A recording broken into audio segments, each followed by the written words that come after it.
Hello people, this is Dan Bowman again. Welcome to another one of the Yeshua sermons. This sermon is based on Matthew chapter 5, which simply says, Happy are the peacemakers, for they shall be called the children of God. Every time I read that one, I always think of a joke. It says that a Sunday school teacher was saying to her class to give one of the Beatitudes, each one labeled out one, and it came to little Johnny. And little Johnny stands up in the church and goes like, Blessed are the pacemakers, and Grandma sitting in the front row said, Amen. Ba-dum-bum. I'll give you a couple minutes to stop laughing and get off the floor. One thing I learned today about that scripture, apparently, happy as the peacemakers, was not a prophecy toward the Colt 45. You don't get that joke? The Colt 45, also known as the gun that won the West, the favorite of most of the people who own guns back there in selling west of the United States, was nicknamed the Peacemaker. Blessed are the peacemakers. Although I'm sure many a cowboy who ran into trouble was happy for his Colt 45, loved it being called a peacemaker. It certainly would have brought a lot of peace to a dead body, but needless to say, okay, that's 2 failed attempts at a joke. Blessed are the peacemakers, happy are the peacemakers.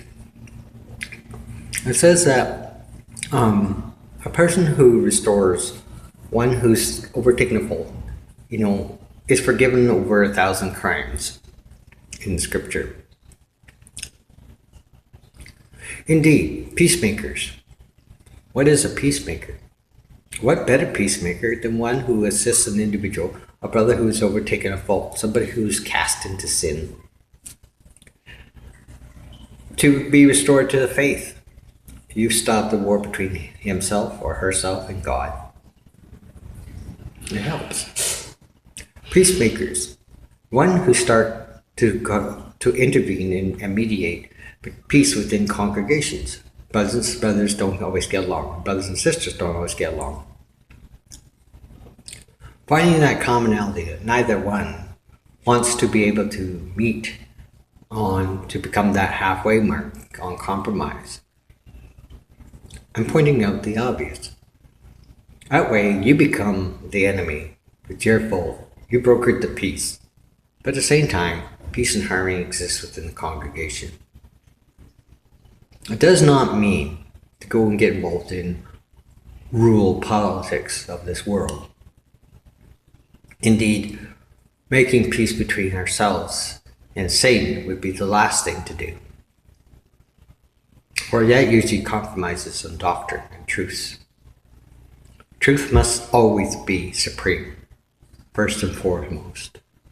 Any group, individual, church, congregation, whether they're Christian, Muslim, Jewish, or otherwise, that preaches against the scriptures needs to be corrected.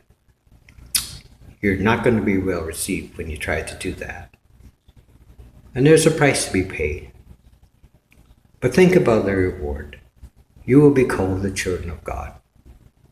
Walking in the steps of the Messiah, he brokered. He tried to make peace with all men. And indeed, the gospel commands that we make peace with all men. Try to live within the boundaries of peace. For those of my brothers who are out there alleging that we should take up arms and fight for our country, really?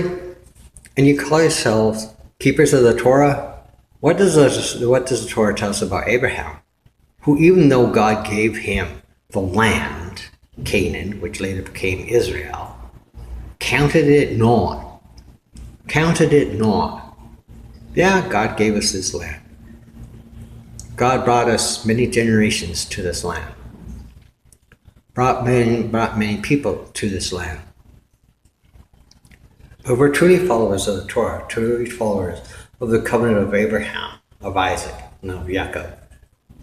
Would it not mean then that we too would not consider this land ours, but like our father Abraham, look to the land that's yet to come. Personally myself, this whole country can go to hell in a handbag. I don't care. It's not my country. I was born here, I raised here, I love it to death. But there's a place that means more to me than ever.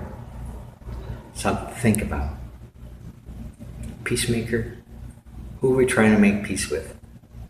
Make peace with ourselves, make peace with all, and make peace, mostly the shalom of the Ruach HaKodesh between you and our Abba. Till next time, short and sweet, this is Daniel saying, blessings and shalom.